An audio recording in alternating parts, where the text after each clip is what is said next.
Keeping your Suzuki Grand Vitara's infotainment system updated is crucial for security, new features, and smartphone compatibility.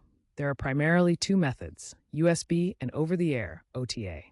USB updates involve downloading files from Suzuki's website onto a USB drive, FAT32 format, 16GB plus recommended, and plugging it into the car while parked. The system will then scan and install the update. OTA updates, available on select 2023 plus models in Europe and Asia, use the car's Wi-Fi or cellular connection via the Suzuki Connect app. These updates are typically for system stability and minor feature additions. North American models still mainly rely on USB updates as of late 2025.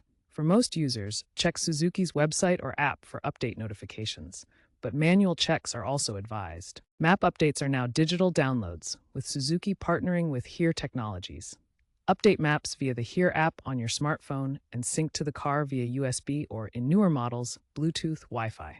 Wireless Android Auto is standard in 2024 models and up, improving compatibility up to Android 15. Apple CarPlay updates also enhance wireless mirroring capabilities, but system updates are required for optimal performance. For both Android Auto and CarPlay, ensure your phone and car system are compatible and updated to the latest software versions for seamless integration and access to features like voice commands and app mirroring.